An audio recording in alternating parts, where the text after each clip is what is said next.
27 Club. All right, gang, let's really nail it this time. Here we go. A 1, a 2, a 1, 2, 3, 4.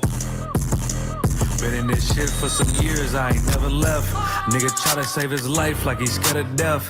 I got Hellstar on my body, bitch, I'm heaven sent. Hey, this I.S.U.P.K ain't nothing, we on fellowship. Been in this shit for some years, I ain't never left. Nigga try to save his life like he's scared of death. I got Hellstar on my body, bitch, I'm heaven sent. Hey, this I.S.U.P.K ain't nothing, we on fellowship.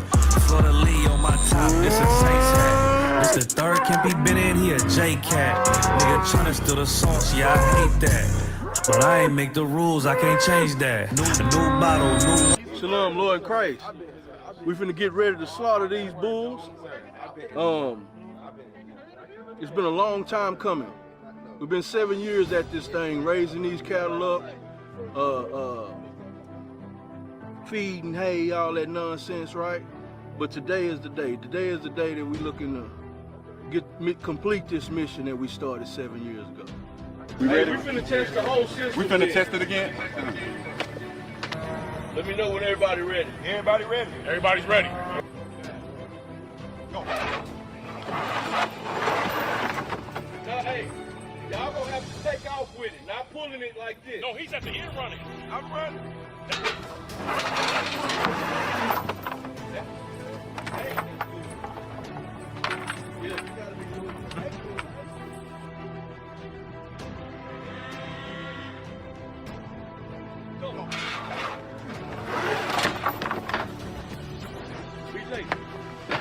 EJ, put your chain around. Put your chain around.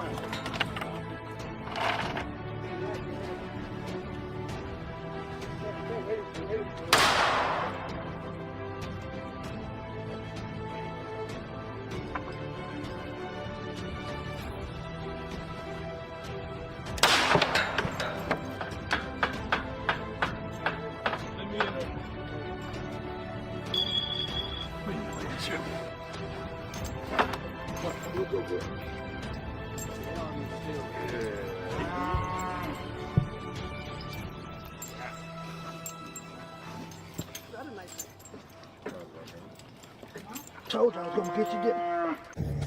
What do need to happen is that punk ass boy, I can't wait to cut your throat. Which one? That bull. Which one? Him. This? Been in this shit for some years, I ain't never left.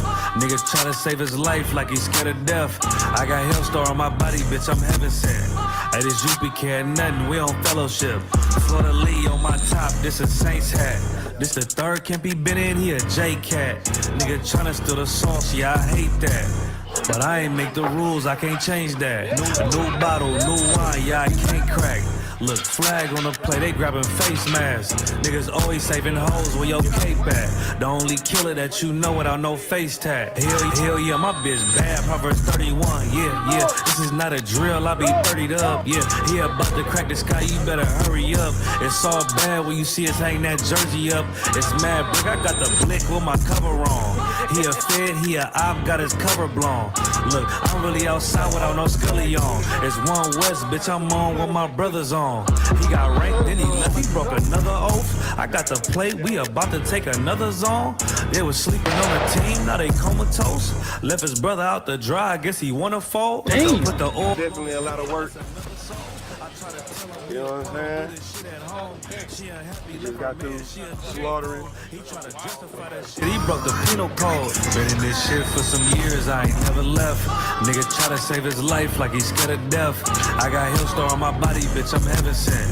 Hey, this I.S.U.P.K ain't nothing, we on fellowship. Been in this shit for some years, I ain't never left.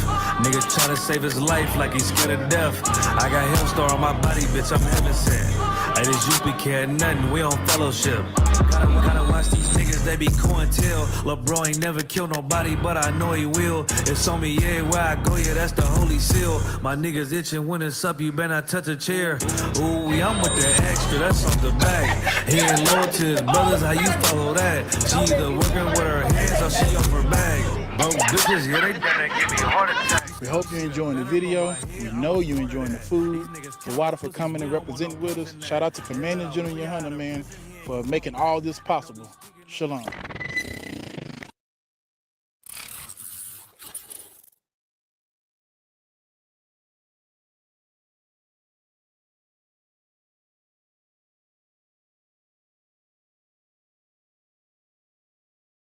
Shalom. Yahba Shem Yah Shabakatham to all the brothers. Shalom. Yahweh Shema Thabba Shem Yah Shah to all the sisters.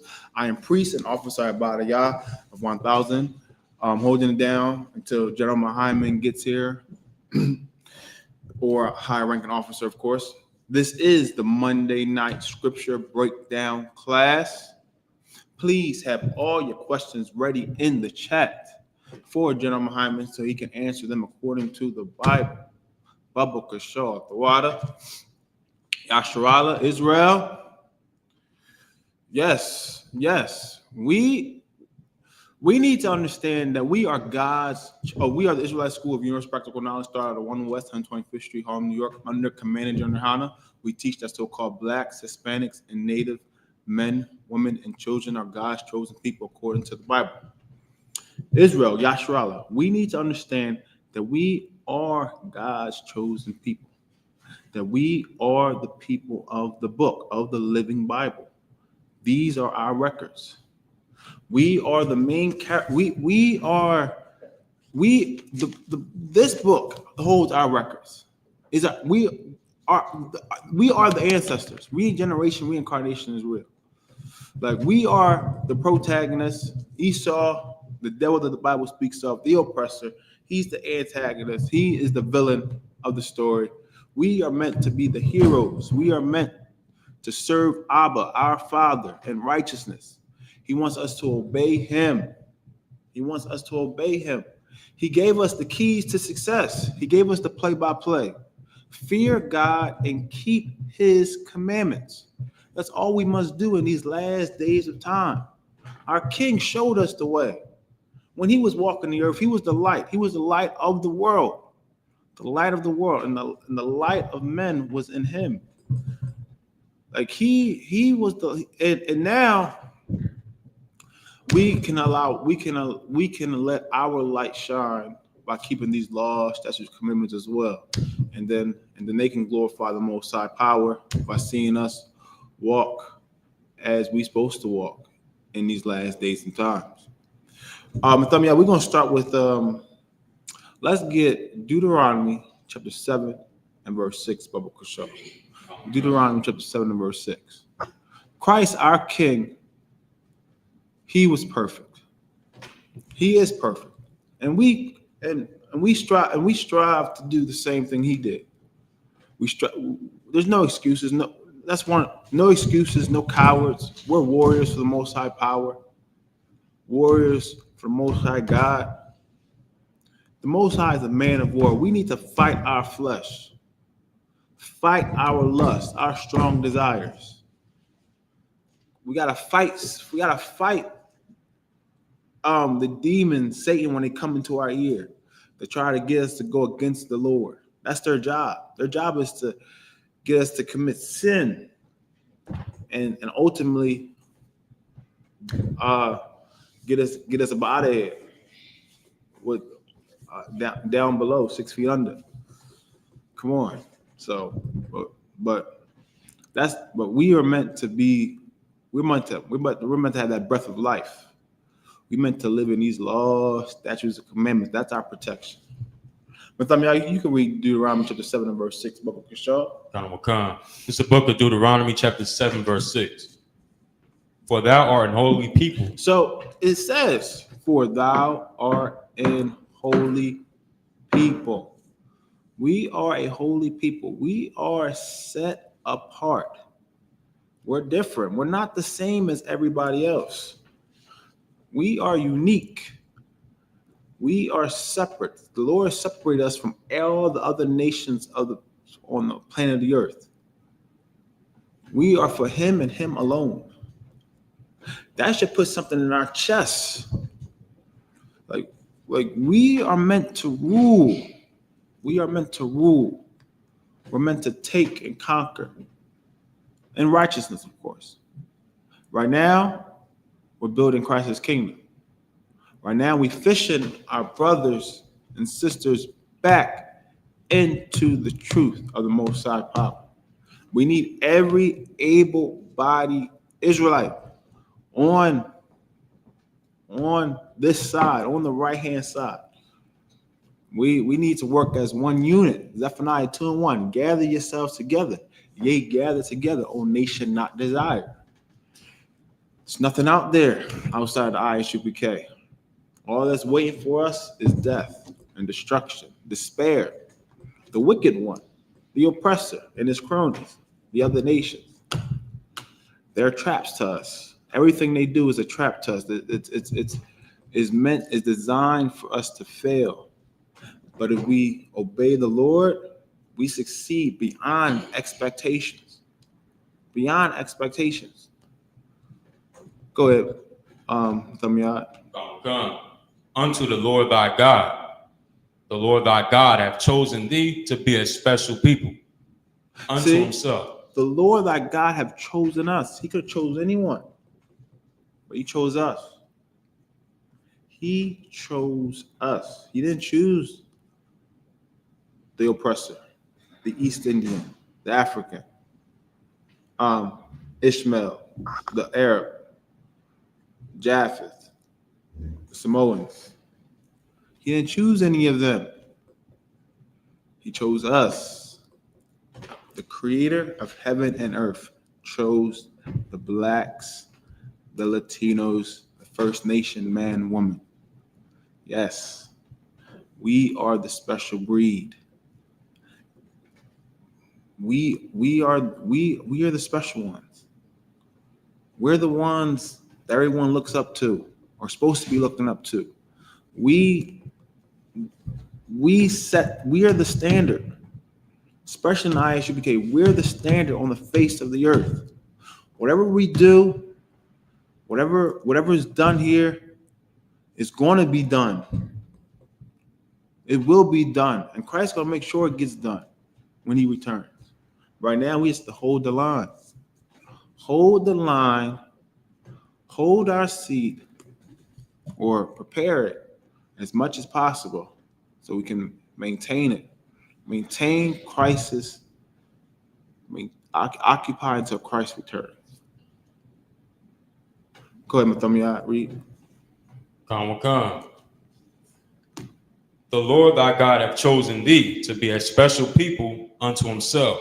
See, the Lord thy God have chosen thee to be a special people unto himself. Unto himself. Go ahead. Come. Above all people that are upon the face of the earth. See, we're not below everyone else. He meant for us to be above everybody.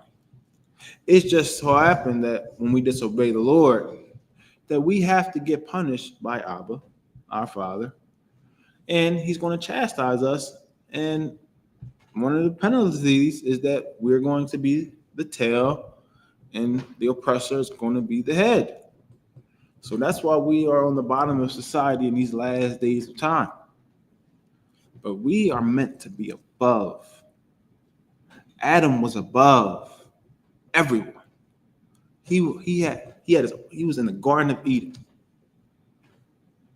Above everyone. He had the number one seat. And through his generations, when he came back on the earth, that same spirit that came back, when he eventually came back as Christ, he fulfilled that mission and got it done. He feared God and kept the commandments. Not only did he do that, not only did he keep the commandments, he raised up his brothers to keep them as well. He raised up his brothers to build up schools, to raise up the nation of Israel, so that in these last days of time, that we can come back to the Most High God. Christ exceeded expectations. He deserves to be King of Kings and Lord of Lords. He deserves his seat. What will we do to deserve ours in these last days of time? We got to make sure we stay on that straight and narrow path. We can't fall on the left hand or the right hand, that deep water or that fire. Come on, Yasharala. We know we want it. We want the glory. Come on. You can sense it. You can touch it. You can taste it. You can feel it. What's stopping us? What's stopping us? Oh, we could drop that thumb yard. Okay. Let's go to 2nd Ezra 6:54, Matham yard, when you get a chance. So we have a code of conduct to live by. We have a code of conduct. That's the laws, the statutes, the commandments. And when we follow these laws, statutes, and commandments, we get protected by the Most High God. Doesn't mean we're not going to get trials and tribulations, because we gotta see. The gold gotta get tried in the fire. We gotta see what we're made of to see if we're really going to stand with the Most High. Job got tried. Hey, Christ had to go. Christ went through what he had to go through. He had to check Peter. He had to check Satan every time Satan came on the scene when he was fasting. So we are going to get tried in these last days of time. But the Lord always there's always a way to it. The Lord makes a way for us to endure that temptation and gives us a way out if we lean on him and do what we have been trained to do. Tell me, you can read 2nd Ezra chapter 6 and verse 54. Baba Kashaw. This is the book of 2nd Ezra, chapter 6, verse 54. And after these, Adam also. And after these, Adam also. Go ahead. Whom thou madest Lord of all thy creatures. See, Adam, he was made Lord of all the Most High God's creatures, including the other nations. He was given everything. That breath of life was given to him. He was given the truth, the law, statutes, commandments. He was given it, rose him up from the dust of the ground, from that low state that he was in. Go ahead. Of him come we all. We all come from Adam through Noah because of the flood. All the nations come from Noah and his sons, Shem, Ham, and Japheth. Go ahead. And the people also whom thou hast chosen. But out of those three sons, out of Shem, there is a particular people that the Lord chose. And that is us. The one that everyone hates in these last days of time. It's the one that gets gunned down in the streets, that gets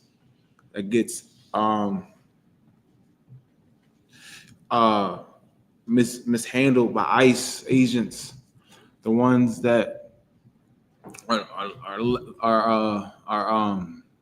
left on the reservations just to wither away. We are the ones that are chosen. It's just so happened that we have to face reality. We have to face the punishment that was set before the Most High God and change our ways. We got to break the cycle of sin. Once we do that, and we put on, like, we can either choose the yoke of the oppressor or Satan, which he doesn't give a damn about you. Or we can choose the yoke of our King. And his yoke is light, it's easy. It's not that hard. He's going to give rest to our souls. And one thing about our King, Yahushua Mashiach, the black Jesus Christ, is that if we do whatsoever he command us, he called us his friends and not his servants. His friends. That's how close we are to our King when we obey him. Remember, he's King of Kings, Lord of Lords. He calls us his friends. And remember how he treated us. He washed his disciples' feet. Like, our King, he showed how we supposed to, how how we're supposed to treat one another, even when we are in authority. He is different. So we gotta be on that top level. We gotta get back, and we gotta get back to our roots. We gotta get back to our roots. Get back to what the Lord has called us to be. That's the Alawapanya, bro. Yahaba Shemya Shabrakata. Oh, yes, sir. Kawakan. So we gotta get back to what the Lord wants us to be. He wants us to be the ones to rule the earth, but with kindness, with grace, with strength, of course, and with obedience to him and putting him first. We got to put the Lord first. Christ said it himself best: love the Most High God with all your heart, your mind, and your soul, and love your neighbor as you love yourself. We gotta remember that's what all the law falls on, hangs all the prophets. That's what this whole journey, our journey here on this earth has been about. Fear God and keep the commandments. We just got to get that through our thick skulls. We are stiff-necked people. We gotta change that about ourselves. We do. We gotta stop being stiff-necked.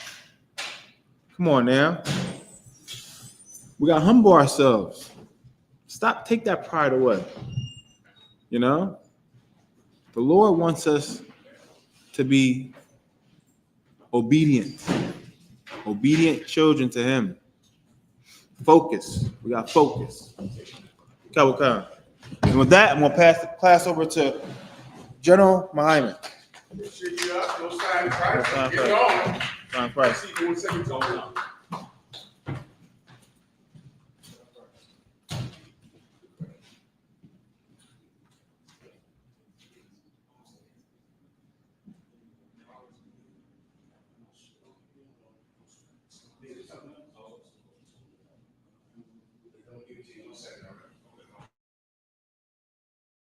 Wafian. Let's get it on. Mi nombre es General Mahayaman. Estoy al servicio de el General YAHANNA. Gracias por sintonizarse con nosotros esta noche. Somos la Escuela Israelita de Conocimiento Práctico Universal. Comenzamos en 1 Oeste Calle 125, Harlem, Nueva York. Desde 1969, debajo del mando General YAHANNA. Carnales, esta es la verdad. Si tú eres hombre, español, negros o indio nativo, tú eres Israel, el pueblo elegido de Dios. Tu madre y tu padre dicen que somos un culto y mantienen su iglesia sin culpa, pero su iglesia es culpable de todo lo que nos están pasando. Órale. All right, let's get your questions answered. Haz preguntas. Estoy listo. I'm ready. Let's go. Yes, sir. No questions. No problem. All right. Let's get into what I got to get into tonight. You're going to get ready for the camps and your podcast this week. Let's go into Matthew 18 and 1. You can just interrupt me whenever you have a question, okay? And we'll go all the way down. Let me get something out for the brother while you're doing that. Go ahead. I got that letter for you, Wak, when you're ready.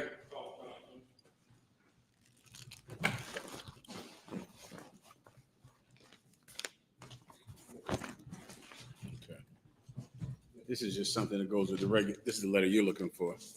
This is the one that goes with the regular mail, all right? Solid. All right. Whenever you're ready, let me know. Yes, sir. Today, we're going to go more into children today, all right? we're going to go into children, on how to raise children, on how to treat children, and how to defend children. That is a very difficult thing to do in this evil world, because mostly everyone on the planet Earth has been taught how to be a parent from our padre, from the so-called white man, who's been a father to us because he is a lord over us, and he is a terrible father. The white man is an absolutely horrible father, yet and still he plays father to the entire planet Earth. Most nations on this earth have a paternal relationship with the so-called white man. He's the one that feeds us. He's the one that clothes us. He's the one that teaches us how to talk. He's the one that gives us our cultures. And sadly enough, he's the one that we get our morals from as well. All right. And so because of that, our families are terrible, because white people are terrible parents to the planet Earth.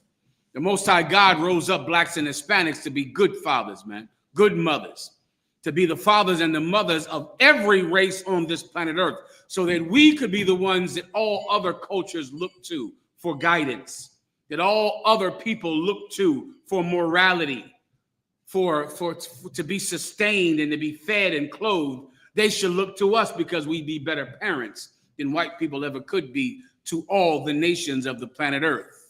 Lo entiendes? All right. So now we're going to go into that, starting with Matthew 18. Whenever you have any questions, please interrupt me, and I'll just get to it later. All right. Yes, sir. This is the book of Matthew, chapter 18 and verse 1.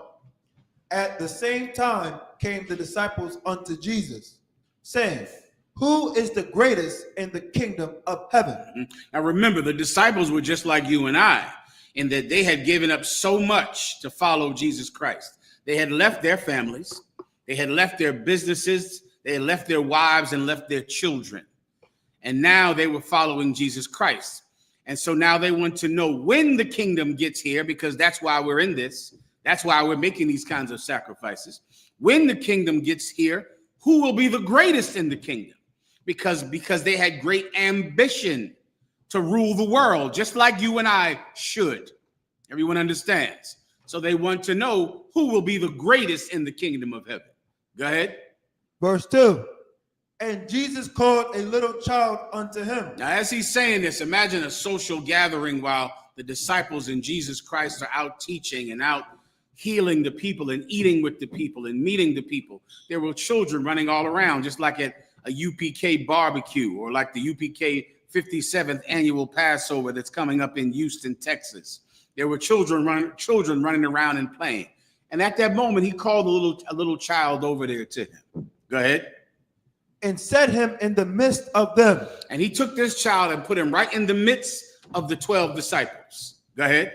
Verse 3. And said, verily I say unto you, except ye be converted and become as little children, ye shall not enter into the kingdom of heaven. While the disciples were very ambitious to see who will rule the kingdom of heaven, they wanted to know who would have the highest rank, who would be the top dog in the kingdom of heaven, who would rule at the highest level under Jesus Christ. What Jesus Christ was trying to let them understand is that if you're not converted as a little child, you're not even going to make it in the kingdom. You're not even going.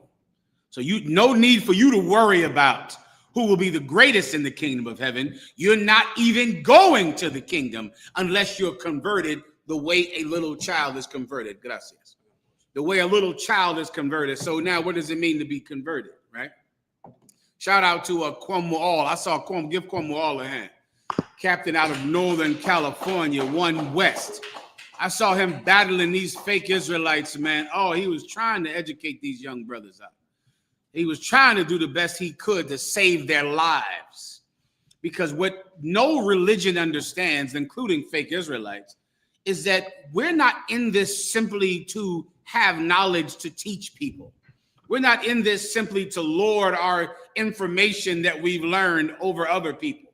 We're not in this for the same reason Christians are, so they can walk around their job telling everyone they're saved and quoting John 3:16 and acting like they're better than everyone else that smokes weed and smokes cigarettes and leaves their husband at the slightest whim of unhappiness. Christians think they're better than everyone else, regardless of their conduct, because they go to church, because they believe in Jesus. That is not the point of being in the truth.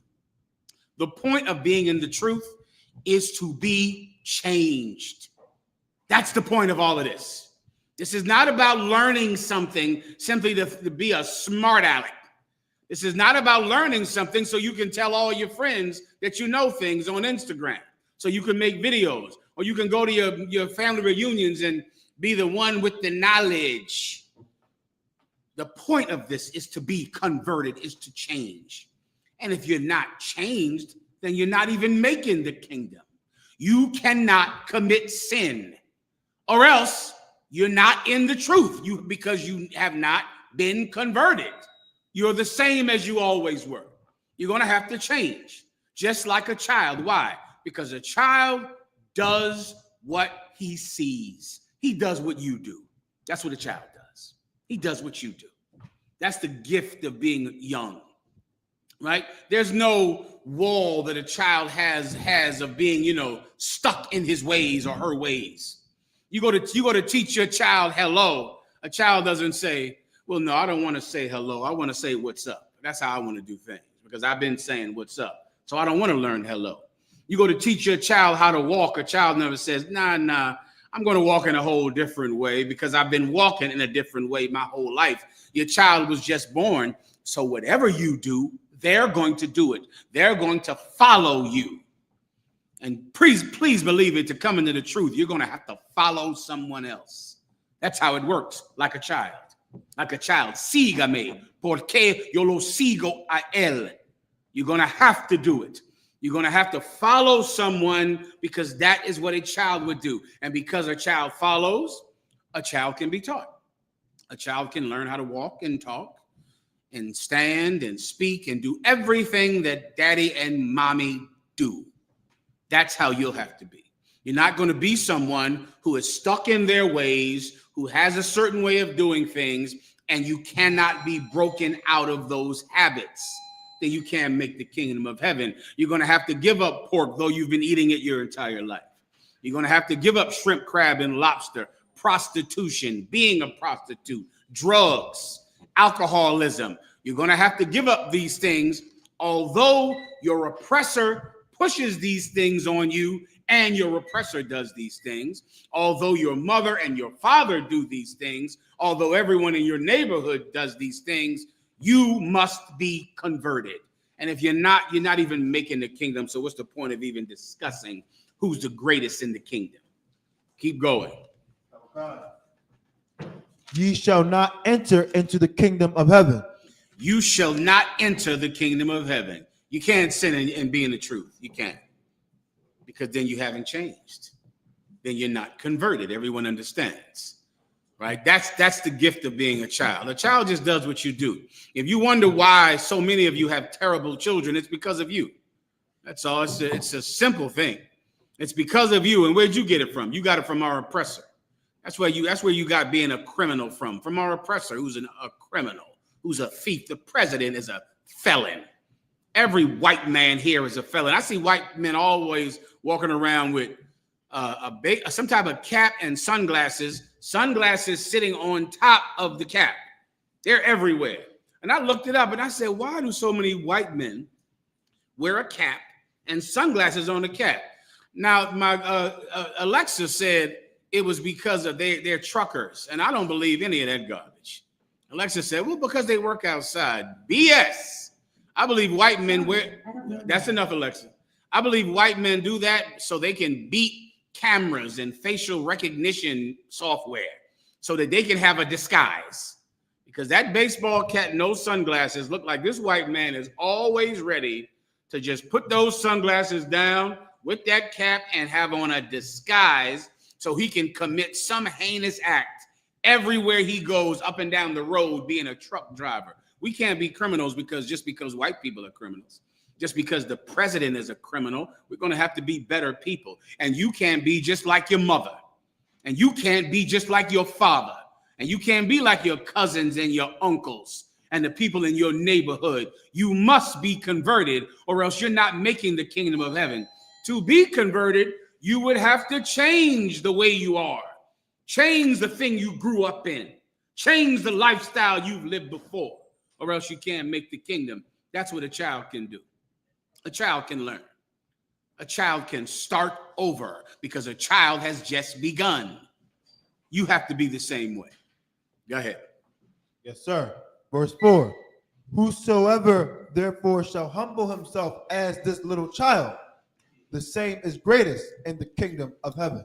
And that should be explaining it to you perfectly, because the same that shall humble himself as this little child, humble himself. What does that tell you? That tells you that the prime component in converting is humility. Humility is what you need to convert. And that should especially let you know what this is talking about. So then why don't people convert? Pride is why they don't convert. Pride is why fake Israelites who used to follow someone who puts dildos in his butt still decide to go start a new Israelite group instead of just coming home to One West, which is the father, the el padre of every Israelite group that believes that Jesus is black and the 12 tribes of Israel are blacks and Hispanics, right? The Tio of every Israelite group that believes that blacks and Hispanics are the 12 tribes of Israel. They don't come home to Tio. Why? Because of pride. Pride. So now because of that, they find out their leader is putting dildos in his butt. They say, you know what? Let's try it again. Let's go ahead and start another Israelite group. Let's keep it going. Let's try it one more time.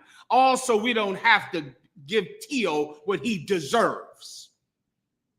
That's pride, young brother. And that's how you got into this situation of following some man with a dildo in his butt. Now you'll do it again. Well, that same thing happens in the Christian church. You go to tell people in the world that they have to change what they eat. They're not doing that. Why? Because they've been eating that. Because that's what they like. Because not even God can break their routine. Not even God can curb their appetite. Nothing can, because they're proud. Well, if you're proud, then you can't be humble. And if you're not humble, you can't change. If you can't change, you can't convert. And you're nothing like these children. And you're going to die here in your set ways, in the way you like to do things, in how you are, and how you were raised. That's how you're going to die. Continue. Yes, sir. Verse 5. And whoso shall receive one such little child in my name receiveth me. Please, 1 second. And whosoever shall receive one such little child in my name receiveth me. So now if you want to be in the kingdom, you'll have to humble yourself and follow someone like a child. Now you eat what they tell you to eat. Now you go where they tell you to go. Now you talk and walk the way they do, right? It's very similar to what you did when you were a child, and that's how you ended up like your mother, like your father, like your cousins, like your uncles that were child molesters and drug addicts. You act like them. Well, if you want to make the kingdom, sígame. You follow us. That's what you do. And we'll teach you how to walk and talk and eat and marry all over again. We'll start fresh. And if you do it, then whosoever accepts you is going to accept Jesus Christ. If they accept you because they want to accept Jesus Christ. Everyone understands. So now the men that follow you are actually following Jesus Christ. The sisters that follow you are actually following Jesus Christ. Because whosoever accepts one of these little children in my name has accepted me. That's what Jesus Christ said. So now some sister who has changed her life, and she's not a whore anymore. She's not some slut that men disrespect because of her terrible reputation that she has in her neighborhood. She's not somebody that men don't regard because she has no self-respect because her mother made sure she didn't have self-respect. Now she's this sister who is regarded and valued. And now other sisters want her to be their mother figure. Oh, now we can do something with this family. Now you have a brother who at one time was just a menace, someone that ruined the Black and Hispanic community. someone who was terrible, some crackhead, alcoholic. Now he humbles himself like a child, and he acts the way his fathers act now. And they're not drunks. They're not alcoholics. They're not abusive. They're not selfish, greedy pigs who only care about satisfying their penis, their stomach, and their mouth. They're different. He behaves like them. He follows them. And now other brothers follow him. Now we can have a good family. Now we can raise children right. And that is the key to this entire thing. The key to everything we do in the UPK is to make you throw away who you were. Throw it away. And it is especially important when it comes to parenting. When you come into the UPK, please believe me when I tell you this, because you don't want to find out the other way. You're not allowed to raise your children the way you decide to raise them. That's not your right in here. You don't have any right to raise your children as you see fit in this school. Does everyone understand? No intend this. You don't have that right. I know out there in the world, in the church, well, the way I want to do with my kids, my grandmama beat me with an extension cord. So now I'm going to beat my kids like my daddy would get drunk, cry, put a gun to my head and tell me he should kill himself. So I'm going to get drunk, put a gun to my son's head and tell him that I'm going to kill myself. I'm going to do to my children what my father did to me. Why? Because that's how I was raised. You don't have any right in this school to raise your children as you see fit. Does everyone understand? I pray you do, because you'll find out the other way. You'll find out the other way. We're going to read about the other way in a second. Here's the great myth of life, is that you have some individuality or some freedom in every area of your life. You don't have any freedom when it comes to your children. You don't believe me? You give the white man the liberty, don't you? The minute your child goes to school and tells the truth about how they're being treated, then what happens? Someone from child services knocks on your door. You slam the door in their face, and what do you say? You ain't going to tell me how to raise my kids. Ain't no white man going to tell me what to do with my kids. Then they come back with the police and they take your kids out your home. And then you're sitting in there mad as hell because the white man had ears to listen to your child. I guess that's the white man's fault, because he has ears, right? So he has to hear about what your boyfriend is doing to these children. He has to hear how you talk to your child. He has to hear it. And then you give the child the lying tutorial that your mother gave you on how to lie to children's services. Don't tell anybody what happens in this house. Never tell anybody. They're going to destroy the family. So you teach your child to be a liar so that they can keep the family together, because of course lies are what stitch every family together. Isn't that right? Did you learn that? A good family, they stay together because everyone makes sure to lie. Lie to the police about what's happening to your mother. Lie to child services about what's happening to you. Lie to your father when you know your mother is cheating on him. These lies are what you need to keep the family together. You're a terrible parent, and you got it from the white man.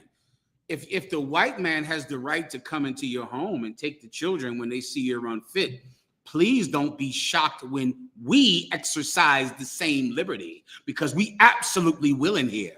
¿Lo entiendes? Do you understand? We'll see. We'll find out, because you're not going to raise your children the way you were raised. That's not going to happen in here. You're going to raise your children the way we tell you to raise them. That's it. You're going to do it like that. You're a cold bastard and you never hug anybody. Why? Who knows why you never hug? You never can say, I love you. Who wants to give me the answer? Brother, give him the microphone so he can do it. Come, sir, because they would never love that way.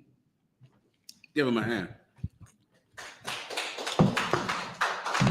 Latinos, most Latinos in the chat room, como se dice, give him a hand in Espanol, all right?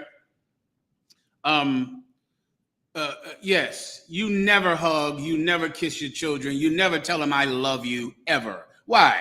Because, you know, my father never told me he loves me. My mother, I don't care what your mother and father did to you. You do not have the right to raise your children the way you want in here. You're going to tell them that you love them regardless of what you were told. You're going to hug your children. You're going to kiss them. You're going to pick them up. You're going to tell them that you're proud of them. You're going to encourage them to bring home good grades. You're going to be there for them at the events in the school that they expect parents to be at, though your mother and father never came to yours. That's what you're going to do. Who knows why? Because that is what we do to you. That's what we do to you. That's why we have Hebrew Academy ceremonies where Commanding General YAHANNA comes down and hugs 350 men, each one of them. That's why we give sisters flowers when they cook for the barbecues and put them online and praise a virtuous woman. You're going to treat your children the way we treat you, not the way your parents treated you. Sígame, porque yo lo sigo a él. Follow us because we follow Jesus Christ. So you're going to do what we do. And if you think you have a right to be different, you're in the wrong place. You should go leave this UPK, One West, the home of the truth, and the only people that are in the truth on the planet Earth. Leave us and go start a new Israelite group of I don't hug my kids, I don't love my kids, I beat my wife, and that'll last about a week. Like everyone else that I've kicked out of this school with such pleasure and such glee. That'll be you. And I'll forget you ever existed. You're going to raise your children the way we tell you to, all right? And if you don't, and if you harm these children, if you hurt these children, here's the next verse. Keep going. Yes, sir. Verse 6. But whosoever shall offend one of these little ones. But read that again. But whoso shall offend one of these little ones. You see, Jesus Christ is trying to make a parallel in a way that you can understand it. And if you weren't so broken inside, you would be able to understand this. Jesus Christ is making a parallel between children and people in the truth. Because to be in the truth, you have to humble yourself like a child to follow someone, like you have to follow us. To change your behavior. I mean, you just have no rights in here. You know that, right? You just don't have any rights at all. You want freedom of speech, you go out there to the white man and get freedom of speech. In here, you're getting whipped. Not figuratively, not literally, because that would be a crime. But you get no freedom of speech in here at all. You're not allowed to say what you want to say. You're not allowed to eat what you want to eat. You can't stand the fact that we tell you what woman you can have sex with. That is exactly what we're going to do. You're not allowed to have sex with whoever you want because she thinks you're cute. That is not this place. You have no freedom, no rights at all. None. Why? Because you took your freedom and you took your rights and you gave lordship over your life to a demon, to the white man. And instead of saying, well, I have freedom to not smoke weed. I have freedom to not get high. I have freedom to not beat my children to death and starve my children to death the way my mother did. Instead of using these freedoms to do good, you use all of your freedoms to continue the abuse of your parents. Your freedom is over when you come into the UPK. You don't have any more freedom to do anything. You're going to raise your children the way we tell you to do it. You're going to treat each other the way we tell you to treat each other. Then you are like that little child. And Jesus Christ is trying to compare someone that would humble themselves so greatly to a little child that is humble like that naturally. Well, can you imagine what a sane and good and decent person would do to someone that harms a child? Oh my God, you understand. If you've been to jail or prison, you will know what I mean. If you harm a child, you're getting stabbed in prison. The worst people in the world think you are beneath them when you harm a child. Someone who's, killed 3-4 people. If you harm a child, you're worse than him because you'd have to be the most terrible human being alive to harm a child, to not care about a child.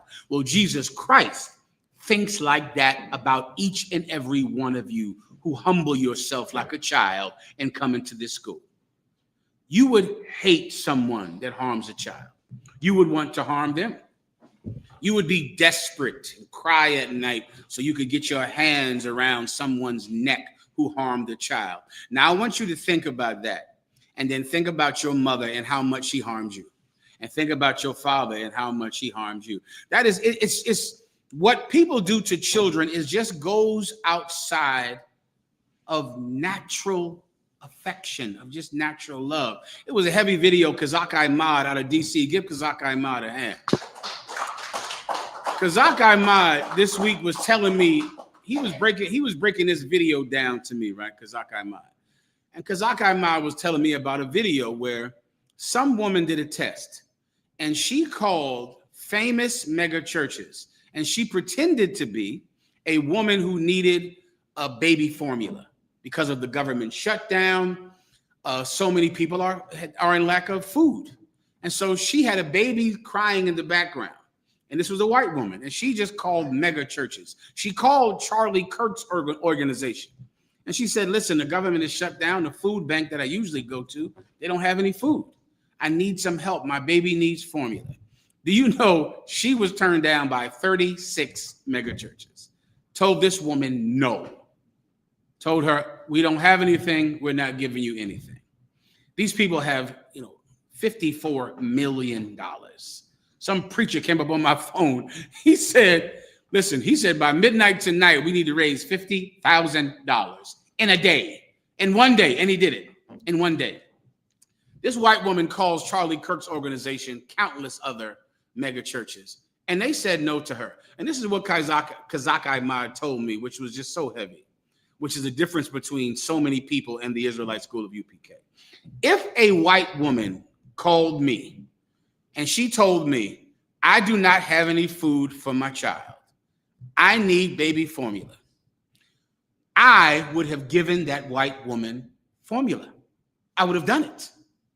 I would have given her money to feed her child. I would have given her some formula. I would have went into our storage and storehouses of countless diapers that we have down there. Do you not have countless amounts of diapers?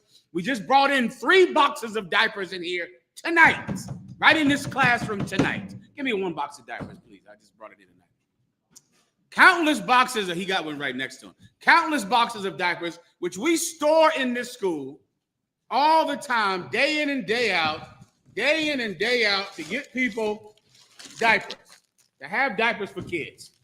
We got basements and storage rooms and lockers all over the planet full of this. That's what we had. Full of these, full of canned goods, full of formula. If a white woman needed diapers, I would have given them to her. If there was a skinny cat in front of the school who was skinny, I would give the cat some food. If there was a dog that whined and begged, I would feed a homeless dog, a cat, and I absolutely would feed a white woman who had a hungry baby. And Kazak Ahmad was trying to understand what is in a Christian church where you would not give this person a bottle of formula. It's something broken in Christians that is so deeply broken, so psychologically bent, that they harm children without conscience. And I couldn't do it. I couldn't say no to a little white baby who was crying, who needed formula. I'd have to help the baby like I'd help a dog who needed food, or a cat that wanted a crumb of bread or a crumb of meat to survive. You wouldn't help this baby? You should not be in charge because you don't care about children. Now, that's who trained you. That's why you abuse your kids. That's why you don't hug them. That's why you talk to them the way you talk to them. That's why you do that. You see them crying. Even your children's, the look of, being adorable doesn't stop you from saying, you no good nigger, you ain't shit. I don't care about you. You look like your daddy. Even the fact that the child is small doesn't cause any compassion to come into your heart. Well, you are a person that harms children. You keep going. Yes, sir. Yes, sir. Slakia. But whoso shall offend one of these little ones which believe in me. Which what? Which believe in me. Which what? Which believe in me. So now to come and follow Jesus Christ, you have to become a child. So then can you imagine someone harming you the way this world harms children, the way your parents harmed you and your uncles and your aunts harmed you and the people in your neighborhood and your cousins harmed you? Can you imagine someone harming the children of Christ, which we are? We're the people that decided to be little kids again, decided to learn how to dress all over again, learn how to talk all over again. If anyone harms one of these little children who follow me, keep going. It were better for him that a millstone were hanged about his neck, and that he were drowned in the depth of the sea. That's better. Because you should understand that, because that is exactly what any sane person wants to do to a child molester. They want to kill child molesters. It's a hunger to kill child molesters, which you should never do. You should never do that, but you should work to the point that you could sit in judgment over this world. Then you will decide what happens to sinners. That day can come. And in that day, well, then you'll make the judgment then. All right. But there's a desire to harm people that harm children. And the Lord said, if you harm one of my children, then it's better that someone takes a millstone, ties it around your neck. A millstone is a thing pulled by a donkey. It's a giant stone that only a beast of burden could walk in a circle and pull it, right? It's big as this table, way heavier, maybe 1,000 pounds, 800 pounds. Well, it's better that some 800-pound stone be tied around your neck and you thrown in the river. That's better than what's going to happen to you if you harm one of God's children. Everyone understands? Yes, sir. All right, clap it up. Most high Christ.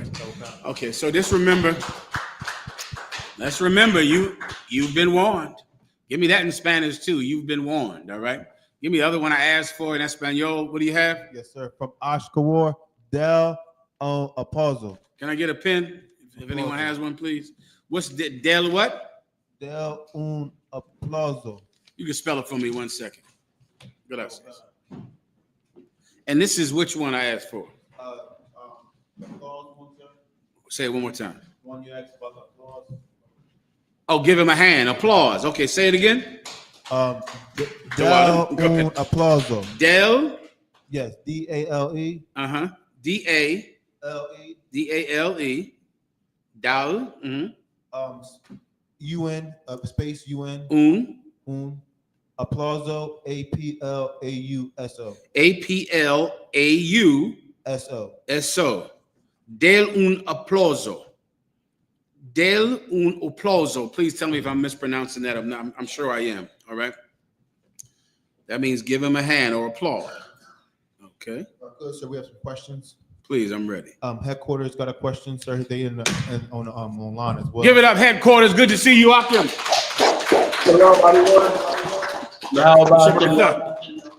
Shalom, everyone. Culpa otra vez, please. Gracias. Go ahead. Can I be heard, sir? I'm ready to rock, headquarters. Good to hear from you. What can I do for you? Same, one.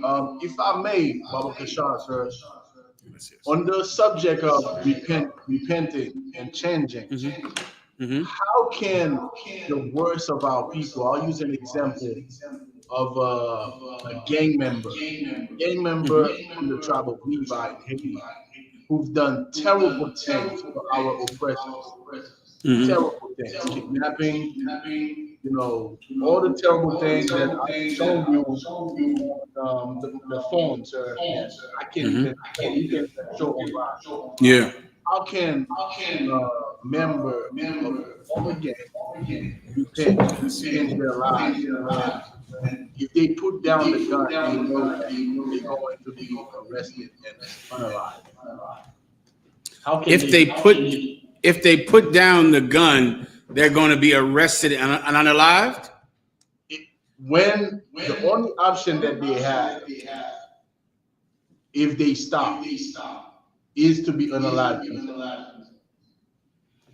Okay, so in this scenario, if he decides to discontinue committing acts of violence, he will be unalived. Is there no way that he could stop committing acts of violence and live? Well, at this point, they've gone so far that they are famous. Everybody knows them, and people are now looking for them. And a member is sincerely trying to repent, but they are in this crossroad where people will come after them. But they no longer want to proceed to work for the oppressor. They realize, you know what? I've done all of these things to my people. I didn't know no better. But now that I want to change. He did it for his people. So were these things in some way positive in his culture, or were they actually negative for his people?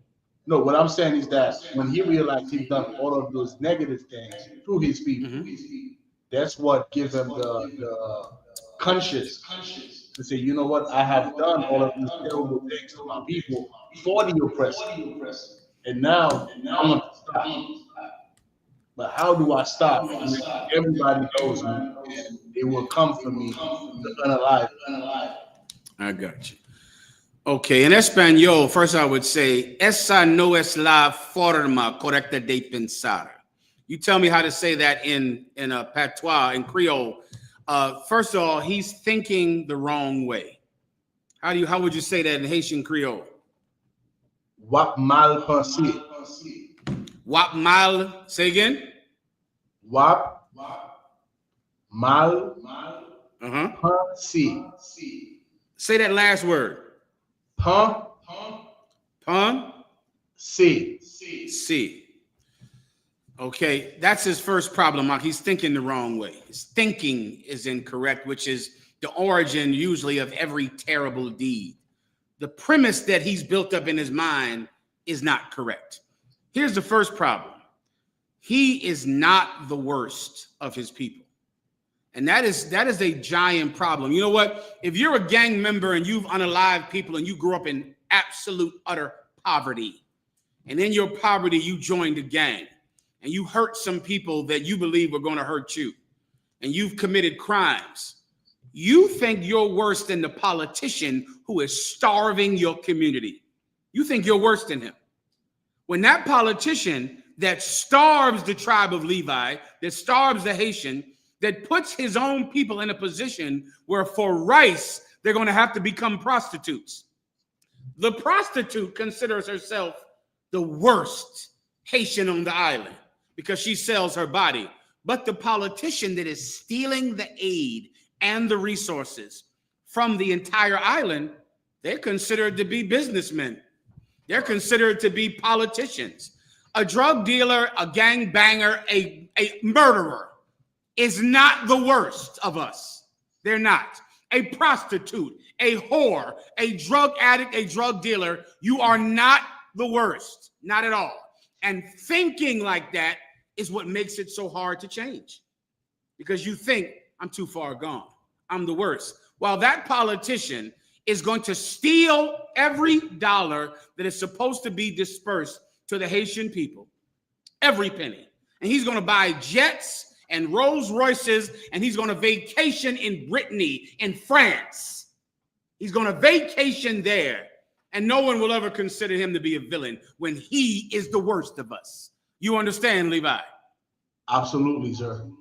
So you want to think first, I'm not the worst of us. This politician is. You know how many people I counsel, and this is a phenomenon that I am recently studying, and I'm going to get to the bottom of this phenomenon if I could elaborate. I talked to some child today, right? And the child went home and he saw rich white people at school. And because he sees rich white people at school, he begins to harm himself, to hurt us. This is a little boy, to hurt himself. And when they asked him, why are you hurting himself? He said, because I see these white people and they have so much money and my family doesn't have anything. We're poor. And so he hates himself. There's another thing I've been studying with the police brutality and the cases of ICE agents abusing our brothers and sisters. And so many people who get abused by ICE agents say, they beat me like I was nothing. They beat me and they hurt me like I was garbage. And this is what I want to study until I understand it. Why does the abuse that someone else gives you make you think that you are nothing instead of believing that they are nothing? When a cop beats you, why do you say, he beat me like I was nothing, instead of that cop beat me like he was nothing, like he was a piece of garbage, because only someone that is nothing could have beat me like that. Según Dios, según no son nada. Según Dios, no son nada. God said that they are nothing. But if they beat you, you'll go, he beat me like I was nothing. You see rich white people at your school, and you go home and hate yourself. Why don't you hate the rich white people? Why don't you see rich white people with all this money and go, these bastards? I'm going home surviving with my mother and father that love me, and we coming together the best we can, and these devils get to have all of this. Why don't you hate rich white people? Instead, you hate yourself. This I would love to understand. I would love to understand. I'm going to ask Commander General YAHANNA about it. He'll tell me, because I would love to understand what is that, because I know we don't have it in the UPK. In the UPK, something bad happens to us from a white man, we hate the white man. You understand? Right. The cops abuse us. We hate the cops. We hate the ICE agents. But people in the world, when they get abused, they internalize it. He beat me like I was garbage. He beat me like I was nothing. Rich people, white people got so much money. We ain't nothing but niggas and spicks. We ain't nothing because they got everything. In the UPK, we don't do that. And I would love to harness it and understand why. And why do they? Because that's what happens. You're a gang member in Haiti, struggling and starving.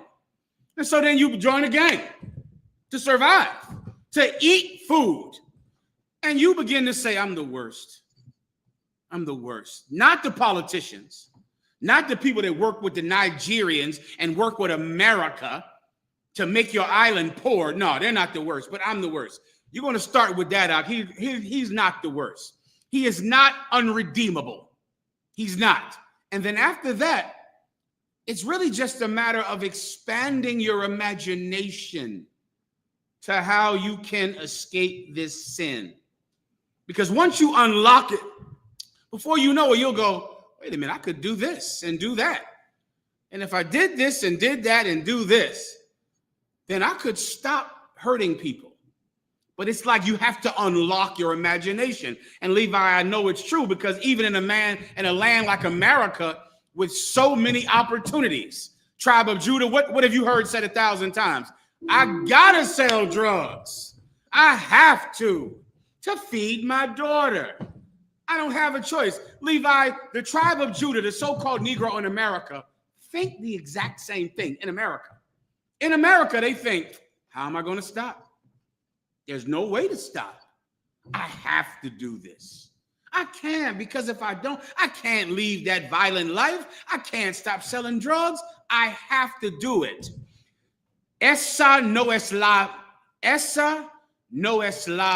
forma correcta de pensar. Esa no es la forma correcta de pensar. You're just not thinking correctly, huh? That's all. That's all. You want to start with that. And then from there out, he gets some counsel. He gets some counsel from you. You get some counsel from the men above you. Before you know it, man, we start moving the chess pieces around the board to save his life. That's all, Levi. You understand? Sin problema. No problem. No sweat. Is there anything else? Yes, sir. We got a correct pronunciation of the first word, sir. Go ahead. Say dale. I should have known that. Dale. Dale un aplauso. Dale un aplauso. Gracias. All right. Go ahead. Yes, sir. This is from Makar. Shalom, Most High in Christ. Can I get a general breakdown on what Christ is saying in John chapter 3, verse 8? Go ahead. This is the book of John, chapter 3, and verse 8.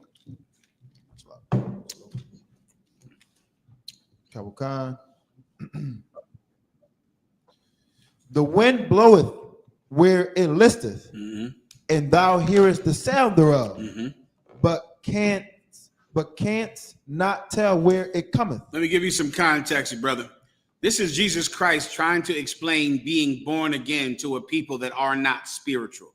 He's talking to Christian leaders, or what they were called at that time, the Sadducee and Pharisee. One of them was trying to come to Jesus Christ to learn. His name was Nicodemus. And Jesus Christ was trying to explain being born again to him. And the brother just couldn't understand that. He said, how in the hell can somebody be born again after you've already come out of your mother's womb? You can't get back in your mother's womb. How in the hell can you be born again?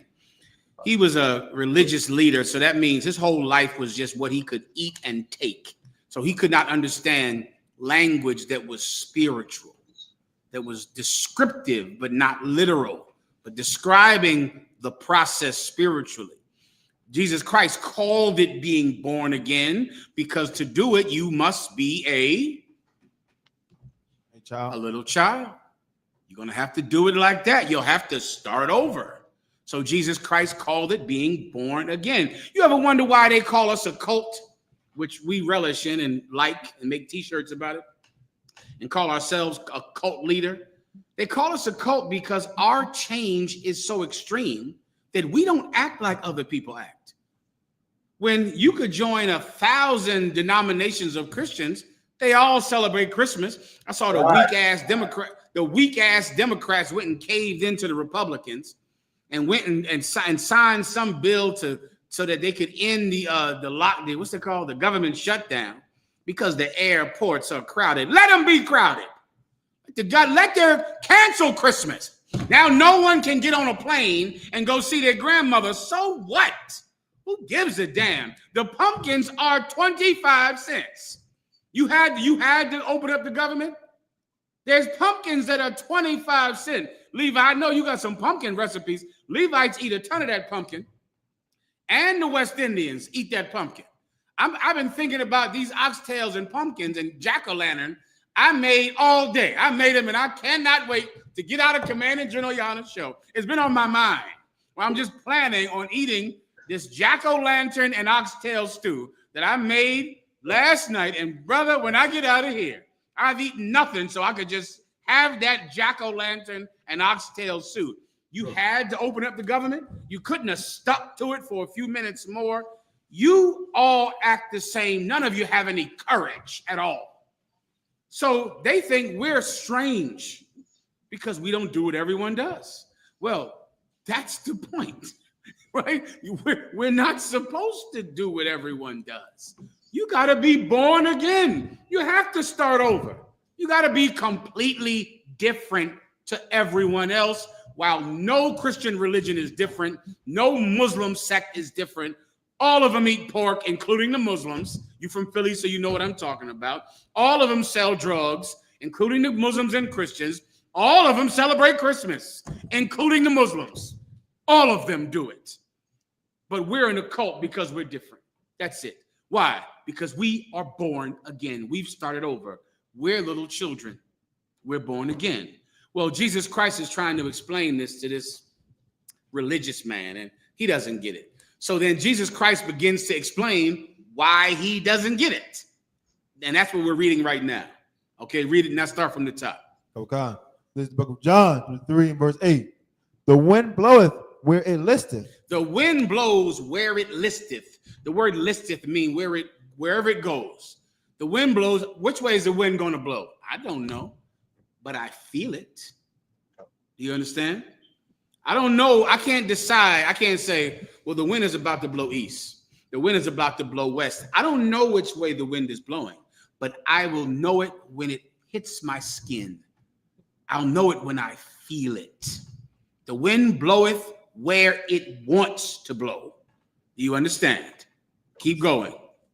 And thou hearest the sound thereof. And then I hear the wind blowing. That's how I know which way it's blowing. But I don't know. The wind will blow whichever way it wants to blow. But I'll hear the sound in my ear. And then I'll know which way the wind is blowing. Continue. But cannot tell whence it cometh. But you cannot tell from whence it comes. You don't know where this wind came from. You don't know if it came, where this wind that I'm feeling and hearing came from, but I know it's in my ear. I know that. Continue. And whither it goeth. And this same wind that I hear in my ear, I don't know where it's going after it leaves me. I don't know. Continue. So is everyone that is born of the Spirit. That's what it means to be born of the Spirit. That. It's something that I don't know where it comes from, but I know I hear it. And I don't know where it's going after it leaves me, but I know it's going somewhere. That is what we are to them. They don't understand us. Do you understand? We're like wind. Where'd the wind come from? I don't know. Where is it going? I don't know. But they hear us. They hear what we're saying, but they don't understand us. We're like wind. We're like wind that's coming from somewhere. They don't know where it's coming from. They don't know where it's going, but they hear us. They hear us on podcasts. They hear Captain Tazaryak. They hear Commanding General Yahanna most of all. They hear Kazak Ahmad. They hear Barack out of D.C. They hear Faba One. They hear the Gadiah One. They hear so many brothers on the internet. Faba One out there in California. Gadal Har, Kwamwa All. They hear so many of you. They hear you. But they don't understand where you're coming from. They don't get it. That's what we are, because we're born of the Spirit. They're born of their mother's vagina. That's who they are. All they are is flesh and blood. They're nothing else. All they are is some person that came from a penis out of a vagina, and they just grew up wanting and desiring and wanting and wanting and taking. That's it. They're flesh and blood and nothing more, while we are much more. Much more. Everyone understands. That's your breakdown now. Good to go? Yes, sir. Headquarters, was that you or was that someone else? That was me, sir. That was you, Salaki. Go ahead. Okay. The next question, sir, is this is from I.S.U.P.K. Saint Croix, USVI. Go ahead, Warrior. Shalom, Adawan, Yahweh Shem Yahweh Shabrakta. Salakia, can I get an understanding of how the earth was repopulated when only 8 people survived the flood?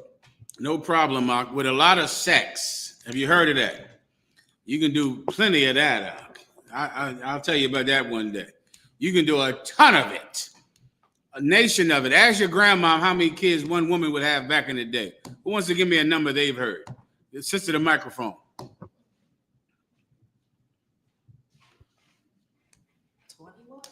21. One woman? One man. Your parent. 21 kids. Your sister, go ahead. 13 or 14. 13. How many? What's the most amount of children you've heard one woman have? 17. Your grandmother. I've heard 14. My grandmother told me about 14 kids. One woman. 14 kids. 17 kids. 21. That is one woman. Oh, we can get it done. No problem. We'll do it. I'm ready. Anytime the Lord wants. I'll go ahead and set this whole thing right with everybody looking just like me, hating it every day. This whole earth will look like me. Anything else? Go ahead. No problem. Preguntas. Próximo.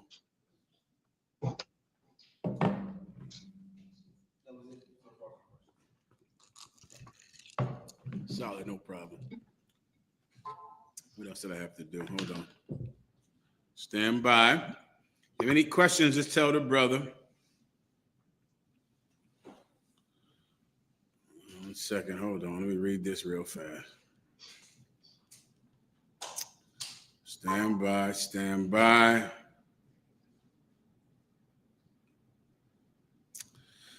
Captain DeBar Mathar did tell him to give me a call after the class. All right. I don't understand this text he just sent me. Captain DeBar out of Milwaukee. Give me a text. Call me after the class. All right.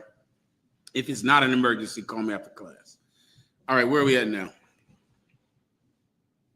There was no question online. Okay. Hold on. Stand by. Let me get the other precept I had to bring out for you tonight. Jesus. Now I'm getting text messages that I shouldn't have said I was going to repopulate the earth. Okay, listen, mind your damn business. I can't even teach a class. I'm being ruled by tyranny. I'm under tyrants now. It's a tyranny I'm being ruled by, and it has to stop. I would like freedom of some kind. I'm being ruled by tyrants. Of course, I will not have sex with everyone and repopulate the earth. Okay? I will not do that. It's just hyperbole to try to explain how 8 people could repopulate the earth. Okay? The water. I appreciate you now. All right, let's move on. Go ahead, If I may, sir, I would like to know if you could break down the history of Amalek during the time when Roman occupied Jerusalem. Was Amalek? You said Amalek? Sir. Break down the history of Amalek when? During the time when the Romans occupied Jerusalem. During the history of Amalek, during the time that the Romans, I might have to ask Commanding General YAHANNA that. I don't recall that. General Hazayan would be another expert about that, and especially Commanding General YAHANNA. Wait, hold up. When the Romans occupied Jerusalem, like the Josephus? Oh, no, that's our history. You want to know about what Amalek was doing. Right. Basically, if they weren't separated from their people, that they always felt like they were the superior white people. Yeah, I don't remember that, but I've heard Commanding General YAHANNA, to my memory, and General Hazayan break that down about how they converted. Like they begin to just convert to our belief system, but I don't remember when it started. I don't remember if it happened during the Romans, because the Roman time is like antiquity. That's what Roman time is called. It's almost prehistoric. It's so long ago. It's before, the Dark Ages. It's before even the myth about King Arthur and all that with the Anglo-Saxons. It's so long ago, the Roman times are. But I've heard Commanding General YAHANNA and Hazayan break it down about when Amalek converted. There was a specific time in history they converted, but I don't believe it was during the Roman occupation of Israel. I don't believe it was during that time. I believe it was after that time, but I just can't recall. You understand? Go ahead. If I recall correctly, Captain Balthazar broke it down. I believe he was in the 7th century. He's another one that would know. Captain Balthazar also would know. I can't verify it for you if that's what you're asking me. I just don't remember. My apologies. I just don't remember it. All right. But I believe Captain Balthazar, General Hazayan, and of course Commanding General YAHANNA, they are who I remember breaking it down. I just can't recall a lot. Lo siento, all right? No problem. Go ahead. Where are we at now? Go ahead. So there's no questions online. Okay, let me get the other precept I was asking about. Jesus. Let's go to Ezekiel then. You gotta let me know about upstairs as well, all right, in the next 10 minutes or so. Yes, sir. Oh man, this is a good one. Hold on. Ezekiel 16 and 36. This is a good one. Hold on. Stand by.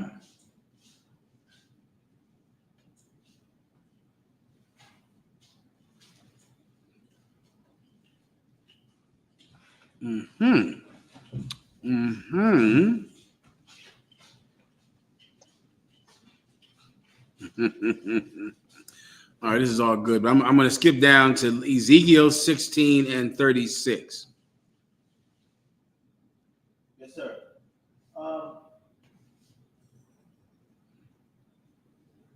Let's start at 33. Go ahead. Okay. If there's a question, please interrupt, all right? Yes, sir. A question just popped up. Okay, go ahead. This is from Keisha Marie.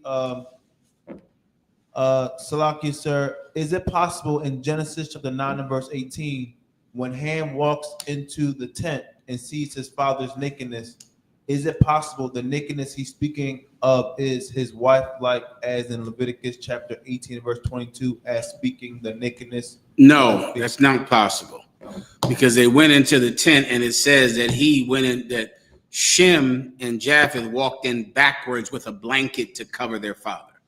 So that nakedness is not saying his wife was in the bed naked. It's him, and he was drunk. It's not saying his wife was drunk, because of course, if she was laying there naked when somebody walks in the room, that would mean she's drunk, right? But Ham, what's his name? Noah was drunk. And like your uncle, he got naked when he was drunk. Have you ever heard of pissy drunk? Is that something that's foreign to you? When you get so damn drunk that you piss all over yourself and you still don't know you got a problem. Boy, but that's just stunning. The alcoholics I've talked to, the fool pisses on himself. And you say, do you have a drinking problem? No, I wouldn't say that. You say, what? You pissed on yourself. You know, I couldn't get, you should hear them explain it. They explain it like, that's just a reasonable mistake to make. I couldn't, what? Who said that? Who poured all this piss on me? I don't know who is pouring all this piss all over me. Somebody playing a joke on me. No, they're not, huh? No, they're not. You pissed on yourself. Yeah, when you get drunk, that's when you get naked. If the wife was naked, that would mean she was drunk. Otherwise, she would see these two Negroes walking in the room. He was drunk. They covered him, not his wife. All right? This had nothing to do with his wife. Go ahead. Yes, sir. This is the book of Ezekiel, chapter 16. You said start at verse 36, sir? Mm-hmm. Okay. This is the book of Ezekiel, chapter 16 and verse 36.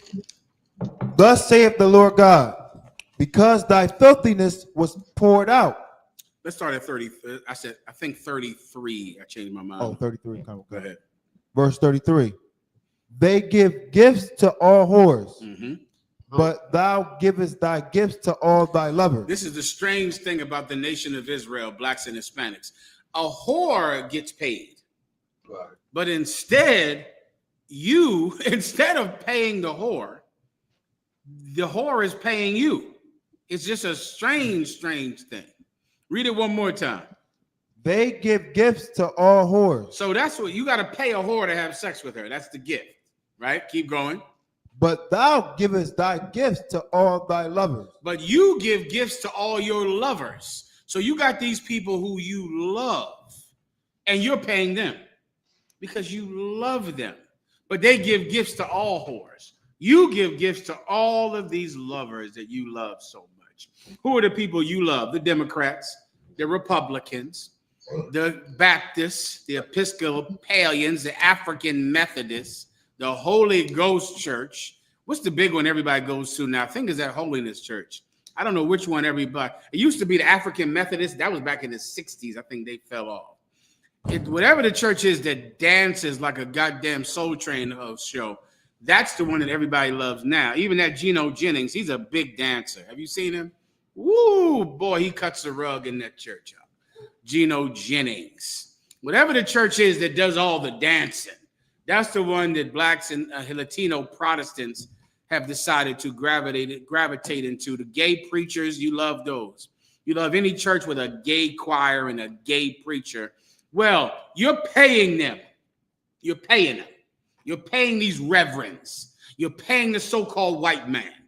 You're paying all of the heathen races that profit off of destroying you.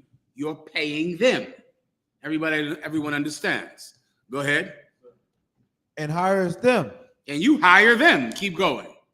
That they may come unto thee on every side for thy whoredom. And you hire them that they'll come unto you on every side for your whoredom. So you have so many lovers that you pay. They take every penny you have. Let me tell you something. If they would have kept the government shutdown going on for years, black people could have been just fine. We could have been perfect. There was no reason for us to miss a meal at all. Not in this race. Not in this nation. You can't be starving and suffering from obesity at the same goddamn time. Both can't be true. Now, if we got an obesity problem, clearly we could handle missing a goddamn meal. Clearly, right? So why in the hell did everybody get so afraid and terrified of the food stamps getting cut off? For what? We can't band together? We don't have food? Jack-o'-lanterns are 25 cents. You want 8 jack-o'-lanterns? Take $2 down there and get 8 jack-o'-lanterns and make jack-o'-lantern oxtail soup for 2 weeks. I cut up 10% of my jack-o'-lantern budget, which was $2. 10% of it, ate some of it. The rest is waiting on me when I get the hell out of here. We would have been fine. We would have been okay. Right. But you got so terrified. Why? Because all you know how to do is pay some whore. You pay America. You pay these farmers in Nebraska. You pay everyone. You don't know how to exist if you can't give your money to some slut. Good. Sluts being America, Donald Trump, the Democrats, the Republicans, the farmers. You got to pay somebody. You couldn't just keep your damn money, and we survive on togetherness. Yo te apoyo y tú apoyas. You support me, I support you, you support me. We could have just did it. Why not? Well, how in the hell do you expect to overcome anything if you can't come together and protest and step out of society the way any good labor union has to do when they go on strike? The labor unions do it. Right. Without the labor unions going on strike, you'd be working 7 days a goddamn week. The whole reason there's a 5-day work week is because somebody said, I'm not going to work. I'm not getting a paycheck. And that's the reason that you get overtime. That's why overtime exists. Because somebody didn't go to work. Somebody didn't get a paycheck. The labor unions invented the 5-day work week. They invented overtime. They invented a woman being able to take off to have a child. They invented that. They didn't invent it from going to work. They invented it from not going to work. Right. Not going to work is how you get a 5-day week instead of a 7-day week. It's how you got overtime, and it's how you got enough money to go have a baby. Now, here you are, you're crying for the government to open back up. Shut it down. Let the airports become a hellhole. Let the airports become a volcano of hell. Let it happen. Let everything shut down, and you and I are going to eat jack-o'-lantern until we gain weight. We're going to gain weight on jack-o'-lantern while the government shuts down. And then before you know it, when it finally opens back up, man, you're going to have your enemy right where you want him, in need of you. But of course, that didn't happen because your leaders are punks. They have no huevos. They got them. They don't have any huevos at all. Everybody understands that. Solamente huevos dan órdenes. Solamente huevos dan órdenes. The problem is you can't rule without courage. You can't lead the people without courage. And your leaders in America who you choose have no courage. The leaders that God chooses in this UPK, they have all the courage in the world. And because of that, we can lead. And we can feed you. We can feed you. We can give you diapers. We can take care of every Black and Hispanic. And we can take care of a humble white person too. We can do that in here. You white people out here, you support the UPK because we'll take better care of you than your government ever would. Anything else? Keep going. All right, let's it's time to go. With that, pass the class over to Priest Officer Mathumya. Here's your pen out. My apologies. You got it, warrior.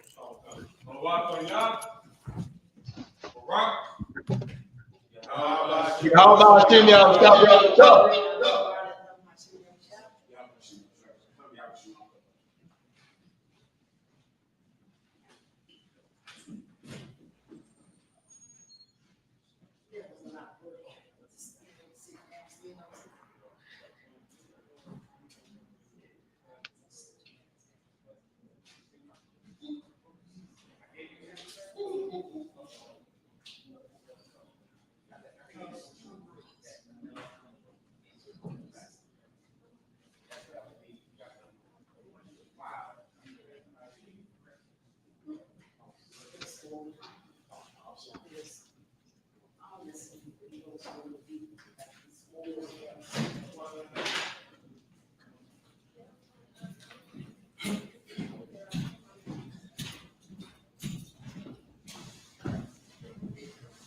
I.S.U.P.K.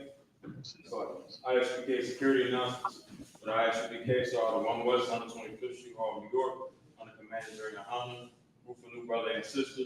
When a new brother or sister comes into the school, they're off limits for 6 months. They are to be saluted only. They're here to shed themselves to the world. If they need transportation, the teacher will arrange it.